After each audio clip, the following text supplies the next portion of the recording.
हरिओम। प्रार्थना के लिए ध्यानात्मक आसन में बैठेंगे। कमर गर्दन एक सीध में रखते हुए गहरी श्वास लेंगे। आंखें बंद रखते हुए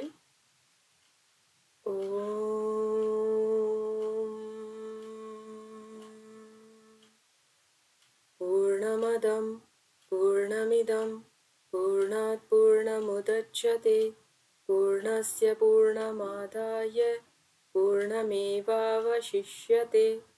ओम। दोनों हथेलियों का घर्षण करते हुए अपने मुखमंडल पे लगाएंगे। अपने मस्तिष्क को संदेश देंगे अगले 40 मिनट दत्त चित्त होकर वो अध्ययन में संलग्न हो सके। धीरे धीरे अपने नेत्र खोलेंगे। हमने कल क्या पढ़ा था?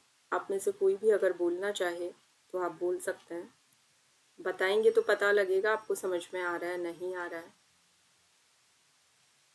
क्योंकि आज हम जो पढ़ने वाले हैं ना उसमें यही बातें आएगी। आपको कुछ टीचिंग से रिलेटेड ऐसी ट्रिक्स पता लगेंगी जिनको आप प्रैक्टिकली खुद पे भी अप्लाई करके देखेंगे, और अगर आप कहीं पढ़ाते हैं या फ्यूचर में पढ़ाएंगे तो आपको कैसे वो सब फॉलो करते हुए एक परफेक्ट लेसन प्लान रेडी करना है, स्टूडेंट्स की लर्निंग को बढ़ाना है और अपने देश को अच्छे स्टूडेंट्स, अच्छे नागरिक देने हैं, क्योंकि यही शिक्षा का उद्देश्य है ना।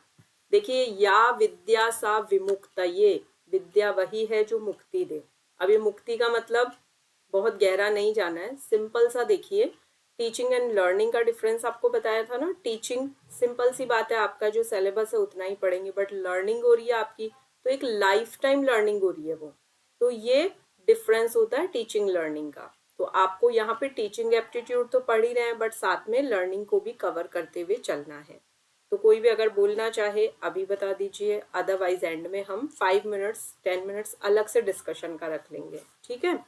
एक बार मैं बता देती हूँ, कल हमने मुक्स के बारे में पढ़ा था। याद आ गया सभी को? अपने नोट्स निकाल लीजिए, देख लीजिए। एकदम से याद नहीं होती ये चीज़ें। की नोट्स बस डेली बनाइए। डेली क्लास में, क्लास चलती है तब बनाइए, पॉसिबल नहीं है तो रिकॉर्डिंग देख के बनाइए। की नोट्स देख के बोलिए, नो इशू। बिना देखे ज़रूरी नहीं है आप बोलें अभी, बट आपको एटलीस्ट क्लास में एक्टिव रहना है। अब हमने कल पढ़ा था टाइप्स ऑफ ऑनलाइन एजुकेशन। उसमें सबसे पहले हमने ऑनलाइन एंड ऑनलाइन कैंपस पढ़ा था, जिसे ई लर्निंग कहते हैं, ठीक है। फिर इसमें क्या था, आपको फिजिकली वहाँ जाना होता है, वहाँ पे जाके आपको टीचिंग एड्स के थ्रू, यानी आपको प्रोजेक्टर के थ्रू, पीपीटीज के थ्रू जब टीचर पढ़ाते हैं तो वो होता है e learning. Online and offline campus, यहाँ कैंपस तो है बट आप डेली वहाँ नहीं जा रहे हो। Like IGNOU distant learning, books आपकी आ गई है घर पे, आपको एग्जाम सेंटर या स्टडी सेंटर जाके असाइनमेंट्स देने हैं, वीकेंड क्लासेस हो तो वो लेनी है, अदरवाइज सीधे एग्जाम देना है। अगला है ऑनलाइन एंड नो कैंपस, ये मूक्स है। ये कोई इंस्टीट्यूट है ही नहीं, ये टोटली ऑनलाइन प्लेटफॉर्म है। मैं इसमें वापस से सृजन का एग्जाम्पल दूंगी, आप जहाँ पढ़ रहे हैं अभी तक ऐसा कोई, इसकी कोई बिल्डिंग नहीं है, बट आप ऑनलाइन अलग अलग जगह से जो आपको फैकल्टीज पढ़ाती है आप पढ़ रहे हैं। तो ये मूक्स भी इसी तरह से, मूक्स को अच्छी तरह से समझ लेना। फिर आपने 3 डायमेंशन में देखा था ह्यूटोगॉजी, पेरियोगॉजी एंड साइबरोगॉजी। क्या पढ़ा था उसमें? ह्यूटोगॉजी तो बिल्कुल अच्छे से सबको याद ही होगा, सेल्फ डायरेक्टेड लर्निंग होती है ये। तो बड़े बच्चों को अपने आप उन पे छोड़ दिया जाता है कि आप खुद आगे बढ़िए, हम आपको केवल गाइड करेंगे, रास्ता दिखाएंगे, चलना आपको है, आपको स्पून फीडिंग नहीं मिलेगी। फिर पेरागॉजी में को लर्निंग होती है, स्टूडेंट्स जहाँ बैठते हैं आपस में डिस्कशन करते हैं। मैंने आप लोगों का एग्जाम्पल दिया, सपोज आप लोग अपना कोई एक पर्सनल ग्रुप बना के आपस में डेली पढ़ते हो, आधा घंटा आप फर्स्ट पेपर, आधा घंटा आप सेकंड पेपर साथ में पढ़ रहे हो, तो आप इसको पेरागॉजी में ले सकते हो। साइबरोगॉजी में क्या आएगा? डिजिटल मीडियम से संवाद होगा। तो यहाँ पे आप लोग कभी फिजिकली नहीं मिले हो, सिंपली आप डिजिटल मीडियम के थ्रू आपस में डायलॉग्स कर रहे हो, डिस्कशन कर रहे हो, जीडी कर रहे हो, वो सब। फिर हमने मूक्स के बारे में पढ़ा, मूक की फुल फॉर्म आई होप ये सबको याद होगी, मैसिव ओपन ऑनलाइन कोर्स। अब इसका पूरा हमने विकास क्रम पढ़ा था कि कब ये एग्जिस्टेंस में आया और कैसे धीरे धीरे धीरे ये डेवलप होते होते, देखिए 26 ईयर्स में एक ज़रूरत बन गया हर देश की।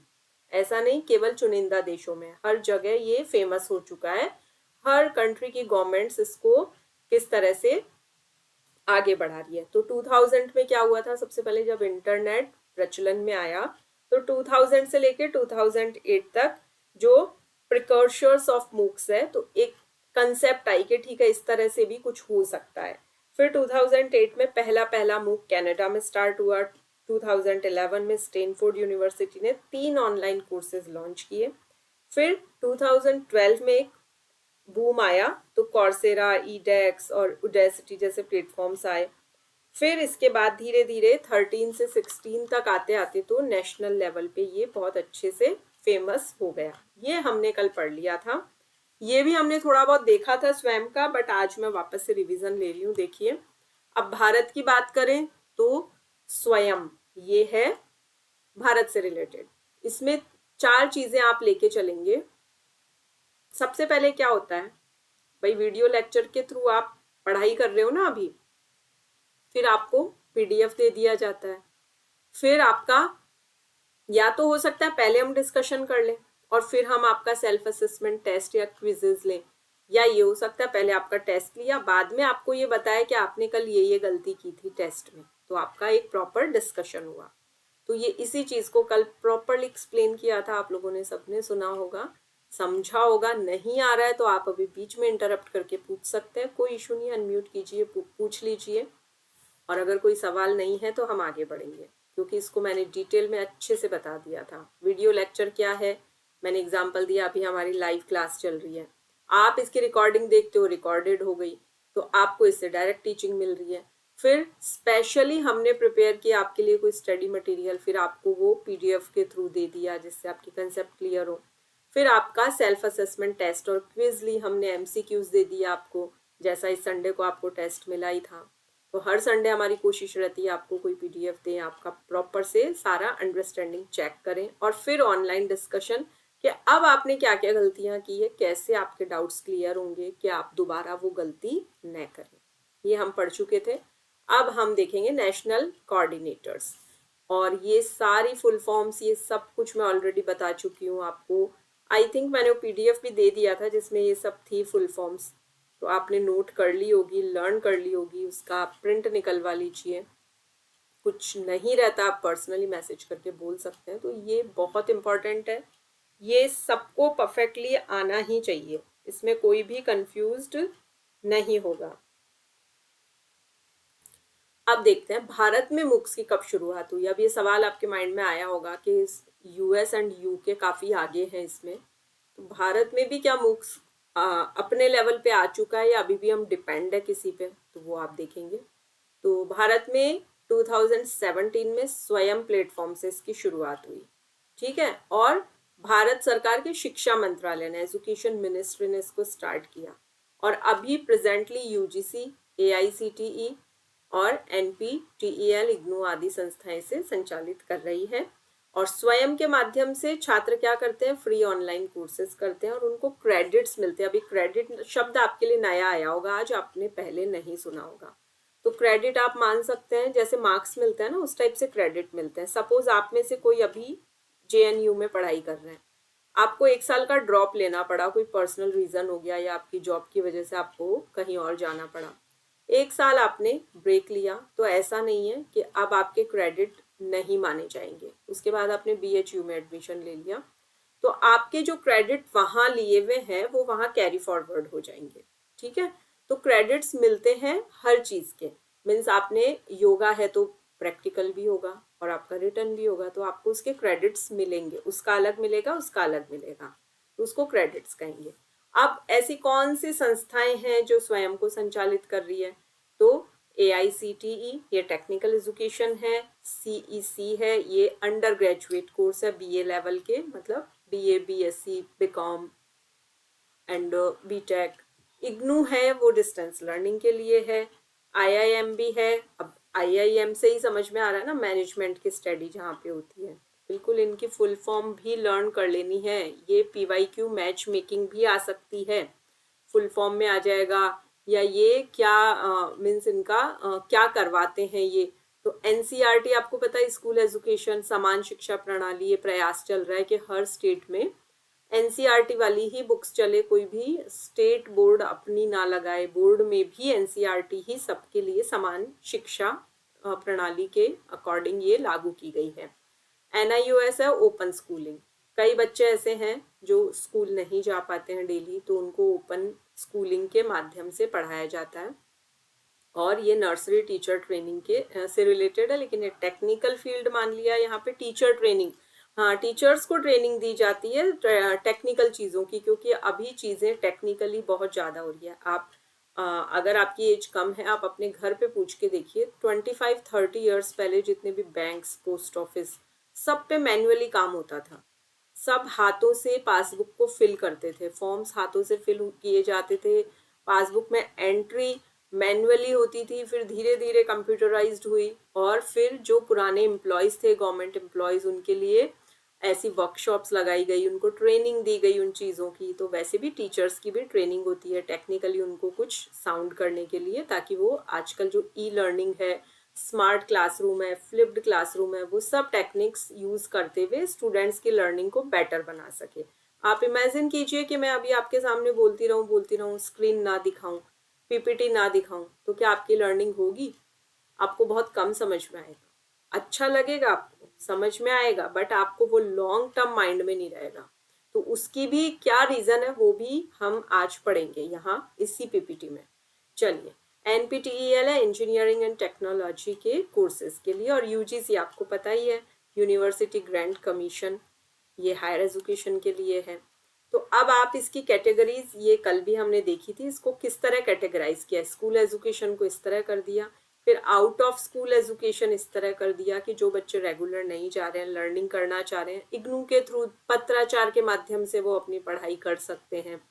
अंडर ग्रेजुएट कोर्सेज इसके थ्रू है, पोस्ट ग्रेजुएट में ये सब आ जाता है। इस कैटेगरी को बिल्कुल प्रॉपरली ध्यान रखना। पीवाईक्यू कैसे भी बन सकते हैं, आई होप आप डेली कर रहे होंगे। ज़्यादा नहीं, 10-15 क्वेश्चन ही कीजिए, बट डेली करना है। चारों ऑप्शन पे विचार करना है, ऐसा नहीं आंसर की देखी ये आंसर है वहाँ छोड़ दिया। अगर आप टीचिंग एप्टीट्यूड डेली यहाँ पढ़ रहे हैं, तो आपको 10-15 पीवाईक्यू के चारों ऑप्शंस पे जाके प्रॉपरली लॉजिकली उसको पढ़ना है। आप कोई एआई के हेल्प से पढ़ना चाहते हैं, यहाँ पूछना चाहते हैं, आप कुछ भी कीजिए, बट आपको पीवाईक्यू इसी अंदाज में सॉल्व करने हैं। ये एक हैबिट बना लीजिए पूरी 10 यूनिट्स के लिए। चलिए, अब देखेंगे हम उद्देश्य क्या है, क्या जरूरत थी, भारत में मूक क्यों लेके आए, क्यों जरूरत पड़ी। तो देखिए, इसका उद्देश्य है सभी स्टूडेंट्स को फ्री एजुकेशन मिले और गुणवत्तापूर्ण शिक्षा मिले, बहुत क्वालिटी एजुकेशन मिले, अच्छे अच्छे प्रोफेसर्स उनको पढ़ाए। तो मुख्य रूप से स्वयं प्लेटफॉर्म के माध्यम से, ये पता ही है हमें। तो स्वयं क्या है, सबसे बड़ा मूक प्लेटफॉर्म है। अगर हम मैसिव ओपन ऑनलाइन कोर्स की बात करें, भारत में सबसे बड़ा प्लेटफॉर्म कौन सा है, तो स्वयं है। तो यहाँ पे कितने कोर्सेज हैं, हजारों कोर्सेज है, थाउजेंड्स ऑफ। क्या कॉस्ट है, कुछ भी नहीं, फ्री में होते हैं। और कौन कौन यूज कर रहे हैं, स्कूल के, कॉलेज के, यूनिवर्सिटी के स्टूडेंट्स इसे यूज कर रहे हैं। स्वयं के कोर्सेज को यूजीसी के द्वारा क्रेडिट ट्रांसफर के लिए मान्यता प्राप्त है। तो अब ऐसा नहीं है कि आप कोई बड़े इंस्टीट्यूशन में जाएंगे तभी आपको क्रेडिट्स मिलेंगे। आप स्वयं के थ्रू पढ़ाई कर रहे हैं, तो यूजीसी आपको वहां पे भी क्रेडिट दे रही है, मान्यता है इसे। और ये डिजिटल इंडिया इनिशिएटिव, भारत की सरकार ने जो डिजिटल इंडिया इनिशिएटिव चलाया है ना, जैसे सबके मीन्स कोई अगर बीपीएल फैमिली भी है, बिलो पॉवर्टी लाइन है, रिक्शे वाला है, खेतों में काम कर रहे हैं, बहुत पुअर लोग हैं, उनके भी बैंक अकाउंट खोले गए हैं। उनका मीन्स इंडिया को डिजिटल करने की जो मुहिम चल रही है, उसमें एजुकेशन को भी रखा गया है कि कोई भी शिक्षा से वंचित ना रहे। सबको ऐसा नहीं रुपए पैसे की वजह से किसी की पढ़ाई रुक जाए या उसको बहुत खर्च करना पड़े। तो ऐसा भी अब पॉसिबल है कि घर बैठे स्टूडेंट्स पढ़ सकते हैं। तो डिजिटल इंडिया इनिशिएटिव का ये एक महत्वपूर्ण पार्ट है। अब हमने कल मूक के एडवांटेजेस देखे थे, ठीक है। आज फिर से एक नज़र डाल लो, रिवाइज कर लो इसको। मूक के क्या लाभ है कि भाई आइडियाज़ और नॉलेज शेयरिंग होती है ना। अब इतने अच्छी लेवल के प्रोफेसर्स हैं वहाँ पे, स्टूडेंट्स डेफिनेटली कुछ ना कुछ तैयारी से जाते हैं। अब वो अपने आइडियाज़ देते हैं, टीचर अपनी नॉलेज देते हैं, तो दोनों के बीच शेयरिंग होती है। फिर क्रॉस कल्चर रिलेशनशिप, अब भारत के हर एक कोने से लर्नर वहाँ पे ज्वाइन कर रहा है, मीन्स ग्लोबली कर सकते हैं ना, यहाँ पे तो ऐसा भी नहीं है कि केवल भारतीय ही करे, तो डिफरेंट देशों के अलग अलग जो कल्चर्स है, हमारे यहाँ जो विविधता में एकता है, तो इस तरह से क्रॉस कल्चरल अंडरस्टैंडिंग बढ़ती है लर्नर्स की। आपके साथ कोई पंजाबी मीडियम का स्टूडेंट भी सीख रहा है, कोई बंगाली है, कोई विदेशी है, फ्रेंच है, कोई फ्रांस का है, तो आपको कितनी एक ऐसे प्लेटफॉर्म पे क्रॉस कल्चर आपकी रिलेशनशिप वहाँ मेंटेन हो रही है, वैसी नॉलेज बढ़ रही है। फिर एक्टिव लर्निंग बढ़ती है, तो स्टूडेंट इसमें पैसिव नहीं रहते, बिल्कुल एक्टिवली पार्टिसिपेट करते हैं, मतलब बोलना है तो बोलना है, इट मीन्स आपको अपना फीडबैक देना है, तो एक्टिव रहते हैं उसमें स्टूडेंट्स। और फ्लिप क्लासरूम मैंने बता दिया था आपको परसों ही, फ्लिप्ड क्लासरूम में क्या होता है कि स्टूडेंट पहले से सारी तैयारी करके आता है, मतलब 90% तैयारी वो करके आया, उसने नोट्स निकाल लिए हैं, उसने अपने नोट्स रेडी कर लिए हैं, पीपीटीज तैयार कर लिया, अपने लेवल पे उसने अपना सारा कुछ समझ के रख लिया, अब उसको 10% केवल डिस्कशन की ज़रूरत है। तो ये फ्लिप क्लास, अब देखिए आप इससे कितनी स्मार्टनेस बढ़ती है, मतलब पुराना रिवाइज करना छोड़ो, स्टूडेंट तो कल क्या पढ़ाया जाएगा वो आज तैयार करके बैठा है, तो इससे फ्लिप्ड क्लासरूम भी एनकरेजमेंट मिलता है, स्टूडेंट की नॉलेज बढ़ती है, ऑनलाइन स्टडी वो पहले कर लेता है सारे टॉपिक्स को, फिर वो क्लास में डिस्कशन करता है। फिर नॉलेज शेयरिंग होती है डिस्कशन फोरम में, तो ऑनलाइन डिस्कशन में उसके डाउट सारे क्लियर हो जाते हैं, बाकी सारे स्टूडेंट्स भी अपनी अपनी बातें बताते हैं, फिर उनको जो उनके प्रोफेसर हैं वो प्रॉपरली गाइड करते हैं, तो नॉलेज एक्सचेंज हो रही है इसमें। तो ये मूक के फायदे हैं। एग्जाम फीवर नहीं, मतलब ट्रेडिशनल एग्जाम नहीं होता है कि आपको एग्जामिनेशन हॉल में जाके और 3 घंटे में आपको 30 पेजेस लिखने हैं, बहुत स्पीड से लिखने हैं, बड़े बड़े आंसर्स लिखने हैं, सप्लीमेंट्री कॉपीज लगानी, कुछ भी नहीं है, ऐसा कोई प्रेशर नहीं है आपके ऊपर। तो ऑनलाइन एग्जाम है, सिंपल एमसीक्यू स्टाइल में है, तो आपको एग्जाम फियर नहीं रहता है। पीयर एवोल्यूशन, स्टूडेंट एक दूसरे का असेसमेंट करते हैं, एक दूसरे को आप लोग करेक्ट कर सकते हो, ठीक है। और सेल्फ पेस्ड लर्निंग होती है इसमें, स्टूडेंट अपनी स्पीड से सेल्फ पेस्ड लर्निंग कर सकता है। आपको याद होगा, आपने उससे जब हमने टीचिंग एप्टीट्यूड पढ़ना स्टार्ट ही किया था, तो आपने पूछा था एमसीक्यूज कहाँ मिलेंगे, हम पीवाईक्यू कहाँ देखें, तो मैंने आपको एक लिंक दी थी ना, तो आप वहाँ देखिए इस तरह से यूजीसी का ही वो ज्वाइन करके प्लेटफॉर्म, वहाँ लॉगिन करके आप डेली मॉक टेस्ट दे सकते हैं, वहाँ पे जितने भी पीवाईक्यूज है वहाँ सब डाले हुए हैं। तो ये कितनी सुविधा हो गई, आप खुद सोच के देखिए, स्टूडेंट्स के लिए आजकल चीजें कितनी आसान हो गई है। अब learn from world class universities, तो स्टूडेंट्स को वर्ल्ड क्लास यूनिवर्सिटीज के कोर्सेज सीखने का अवसर मिलता है। अब होता है कि ऐसा नहीं है हर चीज के फायदे ही फायदे हो, कुछ नुकसान भी तो होते हैं, हर चीज के दोनों चीजें होती है, हर एक सिक्के के दो पहलू होते हैं ना, वैसे ही। तो अब मूक के डीमेरिट्स देखिए, तो एक तो नो रियल टाइम क्वेश्चनिंग, अब मूक में उसी वक्त क्वेश्चनिंग नहीं की जा सकती, रिकॉर्डेड क्लासेस भी आती है, अब आप कैसे उस वक्त करोगे, आप टीचर को इंटरप्ट करके तो नहीं पूछोगे। फिजिकल हैंड्स ऑन प्रैक्टिस नहीं होती, आप सूर्य नमस्कार सीख रहे हो तो ऑनलाइन सीख रहे हो, अब कुछ ना कुछ कमी रही जाएगी, टीचर इतना अच्छे से माइन्यूटली नहीं देख पाएंगे आपको जितना एक आमने सामने देख पाएंगे। नो इफेक्टिव असेसमेंट, आपका जो एग्जाम होगा असेसमेंट मीन्स टीचर आपको असेस कर रहे हैं आप कितना सीख लिए, कितनी लर्निंग है। एक तो जो फेस टू फेस होती है ना, बॉडी लैंग्वेज देख के पता लगता है, वो हमें ऑनलाइन पता नहीं लगता, क्योंकि इसमें बहुत सारे स्टूडेंट्स आते हैं, तो एक अकेले टीचर कितने स्टूडेंट्स को वॉच करेंगे। और इसके अंदर केयर नहीं रहती, एम्पैथी यानी समानुभूति, किसी के लिए एक जैसा महसूस करना है, जैसे कोई दर्द में है तो आप उसका दर्द फील कर सकते हो कि यस इसको अभी ये इस पेन से गुजर रहा होगा, वो एम्पैथी होती है, ठीक है। सिंपैथी तो होती है सहानुभूति, सह अनुभूति, साथ में अनुभूति, और एम्पैथी होती है समानुभूति, समान अनुभूति, ठीक है। जैसे मेरा कोई बहुत लव्ड वन है और उनकी डेथ हो गई है और मेरी फ्रेंड के साथ भी सेम हुआ, तो मैं कहूंगी कि मुझे तुमसे एम्पैथी, आई कैन अंडरस्टैंड तुम्हें कैसा फील हो रहा होगा, क्योंकि मुझे भी ऐसा ही फील हुआ था। तो किसी के दर्द को बिल्कुल इक्वल लेवल पे जाके समझना एम्पैथी होता है।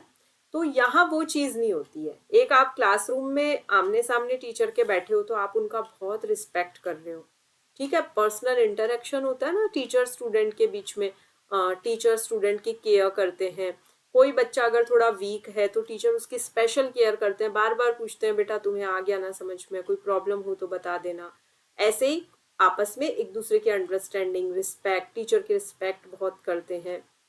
बट यहाँ वो चीजें किल, मर जाती है, नहीं होती है, पॉसिबल ही नहीं होती है। आप ऑनलाइन मूक्स पे पढ़ रहे हो अगर, और इतने स्टूडेंट्स ग्लोबली जुड़े हुए हैं कि वो एक दूसरे का नाम ही नहीं जान पा रहे हैं, तो फिर कहाँ से केयर आएगी, कहाँ से एम्पैथी आएगी, कहाँ से रिस्पेक्ट आएगा। नो रियल टाइम क्वेश्चनिंग, आप उसी वक्त लाइव क्लासरूम की तरह तुरंत डाउट क्लियर नहीं कर सकते हो, और फिजिकल हैंड्स ऑन एक्सपीरियंस नहीं मिलता आपको। मैंने एग्जांपल दिया ना, सूर्य नमस्कार कर रहे हो तो एक तो मैं आमने सामने बताऊंगा आपकी कमियां, और एक ऑनलाइन, वो पॉसिबल ही नहीं हो सकती। तो इफेक्टिव असेसमेंट सिस्टम भी इसमें नहीं हो पाता है ट्रेडिशनल एग्जाम के जैसा।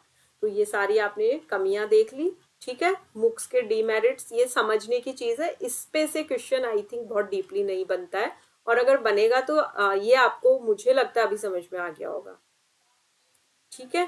अब हम देख लें स्वयं प्रभा। अब इसमें 34 की जगह 40 पढ़ लेना, मैं बार बार बता रही हूँ आपको। जब मैंने ये पेपर क्लासेस स्टार्ट हुई थी तभी एक पीडीएफ के थ्रू बताई थी ये सारी चीजें, और मैंने कहा था फर्स्ट 10 चैनल्स के नाम तो आप लर्न भी कर लोगे तो बहुत अच्छा रहेगा। चलिए देखिए, यहाँ हायर एजुकेशन और स्कूल एजुकेशन दो इमेजेस है ना, तो हायर एजुकेशन की बात भी हो रही है, स्कूल एजुकेशन की बात भी हो रही है। अब आगे बढ़ेंगे। स्वयं प्रभा, ठीक है। स्वयं, स्वयं पढ़ के आयो, अब स्वयं प्रभा पढ़ लो। अब स्वयं और स्वयं प्रभा में क्या अंतर, अगर एक लाइन में बोले ना, तो स्वयं का मतलब है इंटरनेट पे पढ़ाई करना। अगर मेरे पास इंटरनेट कनेक्शन है तो ही मैं स्वयं पे पढ़ाई कर सकती हूँ, अदरवाइज मैं नहीं कर सकती। लेकिन अगर मुझे बिना इंटरनेट के भी DTH, direct to home service चाहिए, यानी मेरी टीवी पे कुछ टेलीकास्ट हो जाए, कोई ऐसा चैनल हो, तो वो स्वयं प्रभा है, ठीक है। ये कल भी मैं बता चुकी हूँ, आज केवल हम रिवीजन ले रहे हैं। देखिए, तो आपने इसमें दो कैटेगरी देख ली, एक हायर एजुकेशन होती है और एक स्कूल एजुकेशन होती है, ठीक है। उच्च शिक्षा और स्कूली शिक्षा, विद्यालयी शिक्षा, तो दोनों इंक्लूडेड है आपके।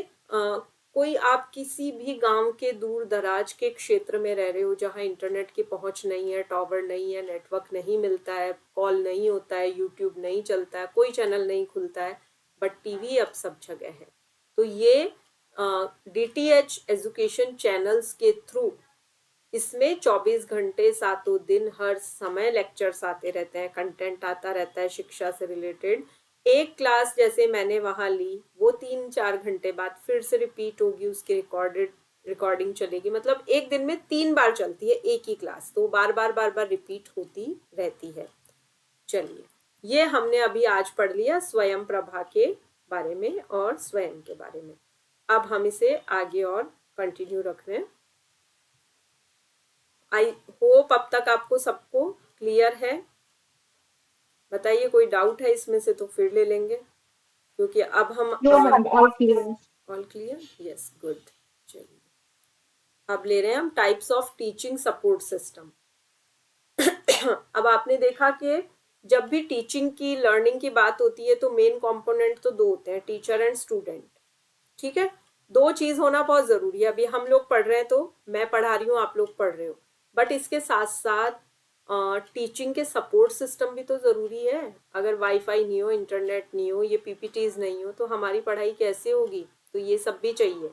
तो सबसे पहले आप देखेंगे ट्रेडिशनल टीचिंग सपोर्ट सिस्टम, पुराना तरीका। पुराने तरीके में ब्लैक बोर्ड होता था, चौक होता था, टेक्स्ट बुक्स होती थी, पिक्चर्स, छोटे बच्चों को पिक्चर्स के मीडियम से भी समझाया जाता था। इवन हमें असाइनमेंट्स मिलते थे, चार्ट पेपर के ऊपर साइंस के डायग्राम्स ड्रॉ करके हम ले जाते थे और वो क्लासरूम्स में पेस्ट कर दिए जाते थे, वो भी एक तरीका था। पोस्टर्स, मैप्स, बिल्कुल एटलस और मैप के माध्यम से पढ़ाई होती थी। टीचर्स ग्लोब उठा के ले आती थी एसएसटी में और हमको पूरा ग्लोब घुमा के दिखाती थी सारा। तो ये सारी चीजें हो गई। फिर मॉडर्न सपोर्ट सिस्टम पे आए ना, तो अब आगे टीचिंग एडवांस हुई। पिछले लगभग 25-30 साल से कंप्यूटर लगभग कंपलसरी हो गया है हर स्कूल में, लगभग नहीं, हो ही गया है।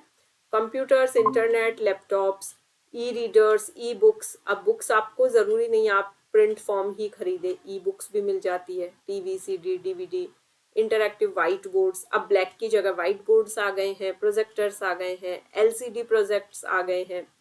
अब उससे भी advance ICT based support system, तो वीडियो कॉन्फ्रेंसिंग होने लगी है, अब प्रोजेक्टर्स है होते हैं उसमें, एआई आ गया है और एडवांस चीज़ें हो गई है। आप इसको हिंदी में देख लीजिए। ट्रेडिशनल टीचिंग सपोर्ट सिस्टम क्या है, तो जो पारंपरिक टीचिंग के टूल्स हैं वो ये सब है। इसमें आप चौक का नाम भी लिख लेना, ब्लैक बोर्ड है तो चौक भी ज़रूरी होता है ना, टेक्स्ट बुक्स होती है, पिक्चर्स, पोस्टर्स, ये सारी वही बातें आ गई है। ठीक है, साइंस लैब में आप सब लोग गए हो, बायोलॉजी किसी के पास रही है तो डेफिनेटली आपने सारे वहाँ पे एक्सपेरिमेंट्स भी किए हैं। फिर मॉडर्न जब सिस्टम आया आधुनिक, तो कंप्यूटर, इंटरनेट, लैपटॉप, ई रीडर्स, ई बुक, ये सारी चीज़ें आ गई। आपको आई थिंक सब पता है, बाकी आईसीटी पढ़ोगे तो इन सब के फुल फॉर्म बहुत डिटेल भी पढ़ने को मिल जाएगी। तो जो कुछ थोड़ा सा भी डाउट रह जाए तो या तो यहाँ पूछ लो, अदरवाइज आईसीटी वाली क्लास में तो सब कुछ हो ही जाना है। ये नाम ही आ गया, देख लीजिए ICT, information and communication technology. ठीक है, सूचना और कम्युनिकेशन को सूचना कहते हैं, इंफॉर्मेशन सूचना, इसका हिंदी नाम क्या है, इंफॉर्मेशन एंड कम्युनिकेशन टेक्नोलॉजी, दूरसंचार तकनीक, राइट। तो इसमें एडवांस्ड डिजिटल टूल्स होते हैं। क्या क्या होते हैं इसमें, कंप्यूटर असिस्टेड इंस्ट्रक्शंस है, वीडियो कॉन्फ्रेंसिंग के थ्रू बात हो रही है। एक टाइम पे है ना स्काइप हुआ करता था, फिर धीरे धीरे व्हाट्सएप ने वीडियो कॉल की सुविधा दे दी। इस पे गूगल पे भी हुआ करता था वीडियो कॉन्फ्रेंसिंग। अभी मीट, जूम और बहुत सारे प्लेटफॉर्म्स आ गए हैं, तो वीडियो कॉन्फ्रेंसिंग के थ्रू पढ़ाई होने लगी है। प्रोजेक्टर्स का इस्तेमाल किया जाता है आजकल, पीपीटीज बड़ी बड़ी इन प्रोजेक्टर्स पे दिखाई जाती है। Augmented reality, virtual reality and artificial intelligence, ये सब सिस्टम स्मार्ट क्लासरूम और ऑनलाइन एजुकेशन में बहुत उपयोगी होते हैं, और आजकल क्लासेस इसी पे बेस्ड है, वैसे ही चल रही है और वही क्लासेस अच्छी मानी जा रही है। एडवांस टेक्निक यूज हो रही है। तो कौन बना है एक्सपीरियंस का, ये एडगर डेल नाम के एक थिंकर ने बनाया है। ये मॉडल ये बताता है कि स्टूडेंट्स कैसे सीखते हैं और कैसे याद रखते हैं, मतलब कौन सा मेथड अच्छा है कि स्टूडेंट्स को ज़्यादा से ज़्यादा याद रहे। जैसे आप लोग अभी क्लास कर रहे हो तो आपकी कैसे कैपेसिटी बढ़ेगी, क्या इस क्लास में कमी है वो अब देखिए आप। 10% तो क्या होता है, व्हाट यू रीड, आप पढ़ रहे हो, जैसे ही मैं स्लाइड आगे करती हूँ आपकी एक रीडिंग स्टार्ट हो जाती है, भले मैं समझा रही हूँ बट एक हैबिट होती है हमारी, हम रीड करते हैं। तो ये रीडिंग कर रहे हो तो 10% आप वहीं समझ गए। फिर जब मैंने समझाया, मैं बोल रही हूँ और आप हियर सुन रहे हो, तो आपकी 20% कैपेसिटी बढ़ी। और फिर व्हाट यू सी, अब आपको वही टॉपिक यहाँ पीपीटी में दिखाया जा रहा है तो आपकी 30% लर्निंग बढ़ी। अब ये चीजें अलग अलग हुई है, अब मैंने सी एंड हियर साथ कर दिया, आपको मैं दिखा भी रही हूँ और बोल भी रही हूँ, तो अब 50% हो गई है। और अब आपने इस पे कुछ किया, यानी आप साथ में लिखने भी लगे नोट्स, तो 70% हो गई। और 90% कब होती है, जब आप खुद कुछ कर ले, उसको प्रॉपरली तैयार कर लें। तो ये सारी देखिए, यू आर एबल टू, ये सब चीजें आ रही है उसमें। अच्छा ये हिंदी में आ गया, ये देख लीजिए, पैसिव लर्निंग, निष्क्रिय अधिगम, ये क्या होता है। अगर केवल रीडिंग की, आपके पास बुक आ गई और आपने उसकी रीडिंग करना शुरू कर दिया, आपने कोई क्लास ज्वाइन नहीं की है, खुद से आप सिर्फ रीड कर रहे हो डेली, तो आप 10% गेन करके उठोगे। फिर आपने कोई रिकॉर्डेड क्लास ले ली कि आप ऑडियो सुन रहे हो, किचन में काम भी कर रहे हो, ऑडियो सुन रहे हो, तो क्या हुआ, केवल 20% याद रहा। अब आपने प्रॉपरली सब काम छोड़े, बुक्स छोड़ी और आप बैठ गए, अब आप देख रहे हो, इमेजेस देख रहे हो, यहाँ स्लाइड चल रही है, तो आपको 30% याद रहेगा। देखो देखने का बहुत फर्क पड़ता है। और अब आपने दोनों काम साथ किए, आप देख भी रहे हो, सुन भी रहे हो, अब आपकी 50% तक लर्निंग बढ़ रही है। तो इस स्तर पे स्टूडेंट क्या करेंगे, आप डिफाइन कर दोगे, मैंने पूछा कल क्या पढ़ा, आप बता दोगे, लिस्ट बता दोगे, डिस्क्राइब भी कर दोगे और एक्सप्लेन भी कर दोगे। लेकिन अब इसको और ज्यादा एक्टिव करना है। अभी तक भी देखो इसको आपकी पैसिव लर्निंग माना जा रहा है, तो एक्टिव लर्निंग क्या होती है, व्हाट यू से एंड राइट। अब आपको क्लास में अगले दिन बताना है या साथ साथ में बोलना है, कोई क्रॉस क्वेश्चन करने हैं और आप साथ में नोट्स बना रहे हो, प्रश्न पूछ रहे हो, आप कुछ कंसेप्ट आपने तैयार कर ली तो मैम एक बार मैं सुना दूँ, 2 मिनट का मुझे प्रेजेंटेशन देना है, 3 मिनट का मुझे प्रेजेंटेशन देना है, तो आपकी लर्निंग 70% तक बढ़ जाएगी। अब आप डिस्कस करोगे, अगर कोई वर्कशॉप ले रहे हो, कोलैबोरेटिव लेसन में आप भाग ले रहे हो, तो 70% तक आपकी लर्निंग बढ़ी है। अब आपने करना शुरू कर दिया। अभी तक तो आप देख रहे थे सूर्य नमस्कार का कोई कंटेंट पढ़ रहे हो आप बुक में, फिर आपने सूर्य नमस्कार के बारे में ऑडियो सुना, फिर आपने उसका वीडियो देखा, अब आपने सुना भी देखा भी, वीडियो चल रहा है।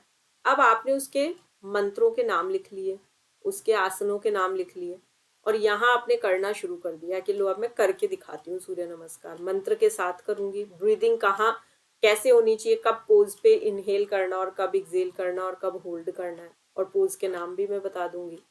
अब आपको पता लग गया कहाँ कौन सा बंध लगेगा जब सूर्य नमस्कार होगा, कौन से चक्र पे ध्यान जाएगा जब कौन सा पोज आएगा। तो अब ये आपने एक्सपेरिमेंट कर लिया, प्रेजेंटेशन दे दी, सिमुलेशन कर लिया, तो अब 90% तक आपको याद हो चुका है। तो स्टूडेंट क्या करते हैं, एनालाइज करते हैं, फिर क्रिएट करते हैं और एवल्यूट करते हैं। आपने पूरा एनालिसिस किया कि मैम ने पीपीटी में सूर्य नमस्कार के ये इतने इतने आसन दिखाए थे, ये मंत्र बताया और ये बीज मंत्र बताए थे, वो भी अलग है, मंत्र अलग है, बीज मंत्र अलग है। अब आप खुद क्रिएट करेंगे अपना, आप कोई भी कंटेंट बना के मॉडल के माध्यम से, चार्ट के माध्यम से आप इमेजेस लेंगे, उनको चिपका देंगे पेपर पे, आपने वैसे बना लिया। अदरवाइज आप डिजिटली कोई पीपीटी तैयार करेंगे। अब आप 90% तैयार हो, भले आपका कल एग्जाम ले लिया जाए। तो देखो कितना फर्क पड़ता है। तो टीचिंग के 2 टाइप्स ये देखिए, पैसिव लर्निंग और active learning. I think clear है ये। अब देखेंगे शिक्षा में मूल्यांकन की तकनीक। मूल्यांकन मतलब इवोल्यूशन। तो इवोल्यूशन किया जाता है ना, डिवाइसेस, मूल्यांकन के क्या उपकरण है, तो देखेंगे क्या क्या है। पहले तो 2 टाइप्स देख लेंगे, क्वांटिटेटिव एंड क्वालिटेटिव। ये 2 नाम अच्छे से याद रखना, क्वांटिटेटिव क्वालिटेटिव। मस्ट एक क्वेश्चन तो आता ही आता है, कभी ऐसा नहीं होता कि इसमें से प्रश्न ना आए, हर टर्म में आता है, रेडी रखना इसको प्रॉपरली। अब क्वांटिटेटिव देखिए, क्वांटिटी का क्या मतलब होता है, मात्रा। क्वालिटी का क्या मतलब होता है, गुणवत्ता। भाई एक तो आपने प्लेट भर के, पूरी प्लेट फुल भर के गाजर का हलवा किसी को दिया, लेकिन वो बिल्कुल टेस्टी नहीं बना है, तो उसमें क्वांटिटी तो बहुत है, क्वालिटी नहीं है। और एक आपने 4 चम्मच गाजर का हलवा किसी को खिलाया, लेकिन इतना टेस्टी बना वो, तो वहां क्वांटिटी मैटर नहीं कर रही, क्वालिटी मैटर कर रही है। ठीक है, 3 घंटे पढ़ते रहे आप, पढ़ते रहे, नेट जेआरएफ की तैयारी कर रहे हैं, 3 घंटे बाद किसी ने पूछा आपने क्या पढ़ा, आप कुछ भी एक्सप्लेन नहीं कर पा रहे हो, पढ़ा तो बहुत कुछ है बट कुछ निकल ही नहीं रहा, तो फिर वो क्या हो गया, क्वांटिटी बहुत है, क्वालिटी नहीं आई। सिर्फ आधा घंटा पढ़ा, लेकिन उठ के आपने बता दिया मैंने ये टॉपिक लिया था और ये मेरा इस तरह से तैयार है कि इसके मैं नोट्स आपको सुना दूं, अभी किसी को समझाना हो तो मैं अभी समझा दूं, अगर लिख के दिखाना है तो मैं अभी लिख के दिखा दूं। तो ये क्वालिटी वाली पढ़ाई है, क्वांटिटी वाली नहीं है। तो हर जगह देखिए लाइफ में क्वालिटी क्वांटिटी 2 चीजें हमारी चलती ही है। तो अब हम पहले क्वांटिटेटिव की बात करें तो इसमें एक रिटन निकला इधर से, फिर प्रैक्टिकल बेस्ड निकला और फिर ओरल टेस्ट निकला है। ठीक है, इवोल्यूशन कैसे करते हो आप, कहीं मान लो किसी स्कूल में पढ़ा रहे हो, कॉलेज में पढ़ा रहे हो, तो आप कैसे इवोल्यूट करोगे स्टूडेंट्स को, क्या डिवाइसेस लोगे, रिटन टेस्ट ले लोगे। रिटर्न में भी ऐसे टाइप भी दे सकते हो, ऑब्जेक्टिव भी दे सकते हो और शॉर्ट आंसर टाइप भी दे सकते हो। देखो इससे कितना कुछ समझ में आ रहा है, कहते हैं ना एक पिक्चर निशब्द होते हुए भी बहुत कुछ कह देती है, तो ये डायग्राम कितना कुछ बता रहा है आपको। फिर आप क्वालिटेटिव में आए, तो क्वालिटेटिव में एक निकला यहाँ से चेकलिस्ट निकली, फिर रिकॉर्ड्स निकले और क्वेश्चनर्स निकले, क्वेश्चंस बना दिए गए, चेकलिस्ट ले ली, जैसे आप चेक बॉक्सेस होते हैं ना वो फिल करते जाते हैं वैसे, रिकॉर्ड्स ले लिए, फिर इंटरव्यू हुआ, ऑब्जर्वेशन हुई और रेटिंग स्केल हुई। इसको आप हिंदी में देखिए, अच्छा समझ में आ जाएगा आपको परफेक्टली। तो परफॉर्मेंस किसी स्टूडेंट की है तो वो नंबर या मार्क्स के रूप में आपने मापा। रिटन टेस्ट लिया, ऐसे ऐसे क्वेश्चंस दे दिए, एमसीक्यूज दे दिए, शॉर्ट दे दिए, ओरल ले लिया, तो आपको पता लग गया कि स्टूडेंट की क्या कंडीशन है, कितनी इसकी तैयारी है। अब आप मौखिक ओरल के माध्यम से भी उसका असेसमेंट ले सकते हो, प्रैक्टिकल करवा के देख सकते हो, चलो सूर्य नमस्कार करके दिखाओ, तो प्रैक्टिकल वर्क या लैब परफॉर्मेंस के आधार पे भी आप इवोल्यूशन कर सकते हो।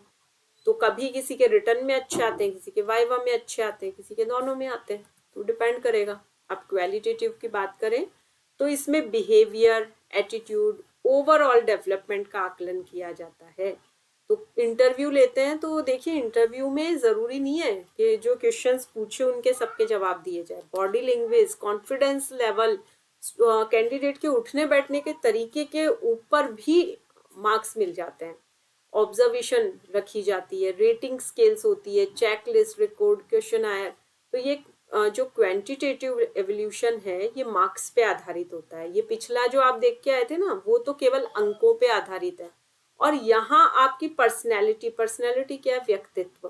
व्यक्तित्व क्या होता है? बाहर से व्यक्ति कैसा दिख रहा है और उसके अंदर कौन कौन से गुण हैं, उसका चलने, उठने, बैठने, बोलने, सारे ढंग, सबको ओवरऑल मिला के, कपड़े पहनने का तरीका, अपनी प्रेजेंटेशन देने का तरीका, सब कुछ मिला के पर्सनैलिटी कहलाता है। उसका बिहेवियर, उसका व्यवहार क्या है, उसकी स्किल्स कैसी है, इन के बेसिस पे क्वालिटेटिव इवोल्यूशन होता है। ठीक है। तो कई बार जो रट्टू तोते होते हैं वो क्वांटिटेटिव में तो अच्छे से निकल जाते हैं, लेकिन अगर उनकी पर्सनैलिटी अच्छी नहीं है तो क्वालिटेटिव में आके वो रुक जाते हैं। तो ये इवोल्यूशन के तरीके हैं। आप अगर टीचर हैं, आपने कभी की है टीचिंग, तो डेफिनेटली आप फ्यूचर में आप करेंगे। अगर आप नेट जेआरएफ टारगेट कर रहे हैं तो मान के चलिए आपको इस तरह से इवोल्यूट करना है अपने स्टूडेंट को। अब हम देखेंगे इवोल्यूशन के टाइप्स। इवोल्यूशन मतलब मूल्यांकन। अब उसके कितने प्रकार हैं? तो उसके 7 टाइप्स हैं। ये सारे नाम हैं, हिंदी में देख लीजिए। मूल्यांकन के प्रकार, सबसे पहला डायग्नोस्टिक असेसमेंट। आप पहले दिन क्लास में आए तो मैंने जो लेसन, यूनिट या कोर्स की शुरुआत की, तो मैंने आपकी थोड़ी सी प्रियोर नॉलेज समझ ली। मैंने ये जाना भाई आप एमए कंप्लीट करके आए हो या अभी आपका 1 सेमेस्टर हुआ है, 2 हुआ है, तो मैं अंदाजा लगा सकी कि आप को पहले से कितनी नॉलेज है। अगर एमए कंप्लीट हो चुका है तो अब आप नेट जेआरएफ क्रैक इस अटेम्प्ट में अभी कर सकते हैं। बिल्कुल आपको 2 साल अच्छे से, जब आप सब कुछ पढ़ के आए हैं, असाइनमेंट्स आप दे के आए हैं, एग्जाम क्लियर करके आए अच्छे मार्क्स से, तो आपकी प्रियोर नॉलेज मुझे समझ में आ गई, आपकी लर्निंग का लेवल मुझे समझ में आ गया। आप कौन आप में से प्रैक्टिकल में अच्छा है, किसका किस यूनिट पे किधर ज़्यादा इंटरेस्ट है, वो सब पता लगने से एक मुझे दिशा मिल जाएगी कि मुझे किस तरह पढ़ाना है। तो जैसे डॉक्टर के पास जाते हैं तो डायग्नोस कर लेते हैं ना क्या प्रॉब्लम है, वैद्य जी के पास जाते हैं तो नाड़ी परीक्षण कर लेते हैं ना, वैसे टीचर भी डायग्नोस कर लेते हैं। तो ये हमारा पहला तरीका हुआ मूल्यांकन का, डायग्नोस करना। दूसरा हमारा फॉर्मेटिव असेसमेंट है। तो हम बीच बीच में पता करते रहते हैं कि सही सीख रहे हो या नहीं। मैंने आपसे कहा चलिए अनुलोम विलोम कीजिए, अब मैंने रोक के पूछा कि बताइए ब्रीदिंग कहाँ से ली, और जब संपन्न करेंगे तो कौन से बाएं स्वर से या दाहिने स्वर से करेंगे, ईड़ा से करेंगे या पिंगला से करेंगे, सूर्य नाड़ी से करेंगे या चंद्र नाड़ी से करेंगे। अब इतना बोलते ही आप लोग रिप्लाई करेंगे तो मुझे समझ में आ जाएगा कि आप सही दिशा में जा रहे हैं, सही सीख रहे हैं। अगर किसी ने कहा राइट नॉस्ट्रल से, तो मुझे लगेगा नहीं अभी ये सही नहीं सीख रहा है। तो मैंने ये बीच बीच में फॉर्मेटिव असेसमेंट आपके ले लिए। समेटिव असेसमेंट क्या है? इंस्ट्रक्शनल पीरियड के अंत में किया जाता है, फाइनल लर्निंग लेवल को असेस करना। अब आप जब पूरे 6 महीने यहाँ प्रॉपर कोचिंग करके जब नेट जेआरएफ के एग्जाम की डेट आ जाएगी, एग्जाम देने जाएंगे, वो आपका समेटिव असेसमेंट है। एमए की आपने पढ़ाई की, एमए प्रीवियस के लास्ट में जब एग्जाम हुए आप देने गए, उस बेसिस पे आपके परसेंटेज आए, फिर आप फाइनल ईयर में आए, ये आपका समेटिव असेसमेंट था।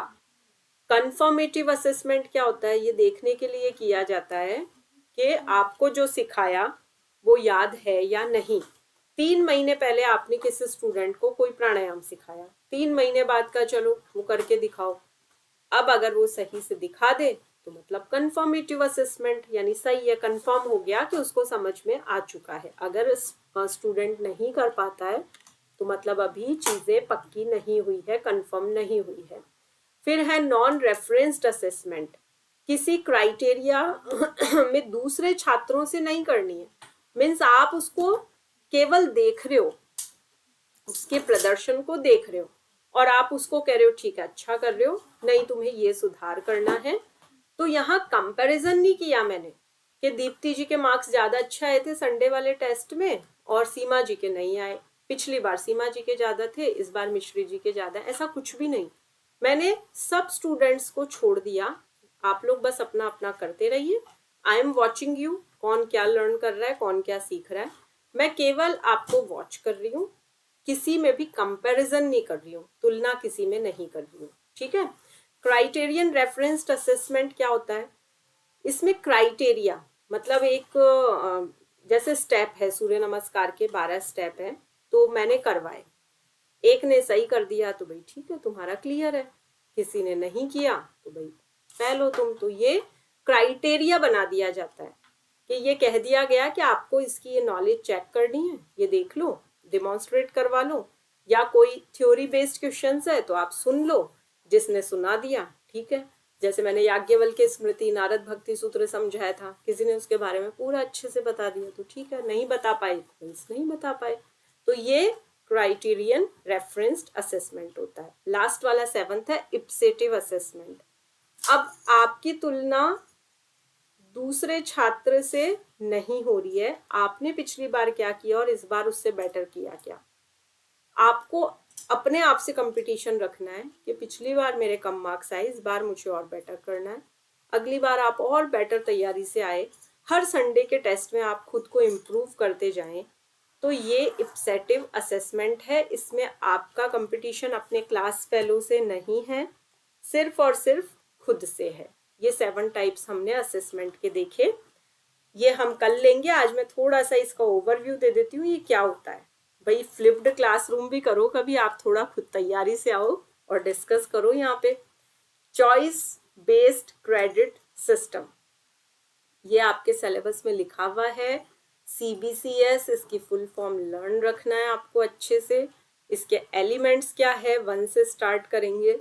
Multiple choices of programs and courses, second में सेमेस्टर की बात आती है, थर्ड में असेसमेंट, फोर्थ में क्रेडिट, जो आप अभी पढ़ के आए कि क्रेडिट्स मिलते हैं, वाइवा के भी मिलते हैं, रिटर्न के भी मिलते हैं। फिर क्रेडिट आपके स्टोर हो जाते हैं, सेफ रहते हैं, आपको वो एक जैसे अकाउंट में आ गए हैं तो आप उसको कैरी फॉरवर्ड कर सकते हो, आगे कहीं भी यूज कर सकते हो। एक जैसे अभी 10th में CBSE में ग्रेडिंग चल गई ना, A grade, B grade, C grade, इसके अंदर अब परसेंटेज नहीं आते हैं। आपको याद होगा आपने जब 10th क्लास का एग्जाम दिया था तब परसेंटेज आते थे, हम बोलते थे मेरे 70 बने, 90 बने, 80 बने, अब ग्रेडिंग होती है सीधी। तो ये सारी चीजें जब फॉलो होती है, ये होता है चॉइस बेस्ड क्रेडिट सिस्टम। तो ये क्या है, CBCS एक फ्लेक्सिबल एजुकेशन सिस्टम है, बहुत लचीला एक शैक्षिक प्रणाली है जिसमें स्टूडेंट को फ्रीडम होता है। आपने सुना होगा पहले, मतलब तीनों लिटरेचर मुझे लेने थे कॉलेज में, संस्कृत, इंग्लिश लिटरेचर और हिंदी, क्योंकि मुझे तीनों बहुत पसंद थे शुरू से। लेकिन बोला अगर आपको रेगुलर रहना है कॉलेज में तो आपको नहीं मिलेंगे तीनों लिटरेचर, आपको फिर नॉन कॉलेजिएट करना होगा, तो मुझे एक लिटरेचर छोड़ना पड़ा। अब ऐसा नहीं है, किसी को मैथ्स पसंद है और दूसरी तरफ उसे हिंदी पसंद है तो वो दोनों सब्जेक्ट्स ले सकते हैं। किसी को ये कुछ भी नहीं चाहिए एकेडमिक्स, उसको म्यूजिक में इंटरेस्ट है, उसको डांस में इंटरेस्ट है और पैरेलली उसने एक लिटरेचर ले लिया, इंग्लिश ले लिया सपोज, ऐसे ऐसे कॉम्बिनेशन आजकल बनने लग गए हैं। तो अब पढ़ाई कैसी हो गई है, चॉइस बेस्ड हो गई है, अब कोई कंपल्शन नहीं है। तो स्टूडेंट अपने इंटरेस्ट के अकॉर्डिंग, अपने करियर गोल के अकॉर्डिंग सब्जेक्ट चुन सकता है। फिर सेमेस्टर सिस्टम, एकेडमिक ईयर को सेमेस्टर में डिवाइड कर दिया, 6-6 महीने में एग्जाम्स होते हैं। तो ऐसा नहीं है 1 साल तक आप वो पढ़ाई पढ़ेंगे, आपने 6 महीने बाद एग्जाम दिए तो उसके बाद आप वापस से अगले सेमेस्टर की तैयारी कर लेंगे। तो ये ड्यूरेशन स्पष्ट रूप से निर्धारित हो गया। असेसमेंट क्या होता है, कॉन्टिन्यूअस और कॉम्प्रिहेंसिव इवोल्यूशन किया जाता है। असेसमेंट कब होता है, अभी आपके घर में कोई भी अगर बच्चा है, आप देखते होंगे ना टाइम टाइम पे उनके असेसमेंट होते रहते हैं, उनका PT1 PT2 इस तरह से होते रहते हैं। फिर टर्म टेस्ट अलग होते हैं, तो क्लासरूम की अटेंडेंस, मिड टर्म टेस्ट होते हैं, असाइनमेंट्स होते हैं। फिर क्रेडिट सिस्टम आया, चलिए इसको कर लेंगे, टाइम हो भी गया और आप लोगों को ओवरडोज नहीं होना चाहिए। ऐसा नहीं लगना चाहिए बहुत ज्यादा पढ़ लिया है। अब इसका आप प्रॉपर रिवीजन लेके आएंगे। एक बार शांति पाठ करते हैं, फिर कोई समस्या रहे तो डिस्कस करेंगे। ठीक है, शांति पाठ के लिए ध्यानात्मक आसन में बैठेंगे। कमर गर्दन एक सीधे रखते हुए गहरी श्वास लेंगे।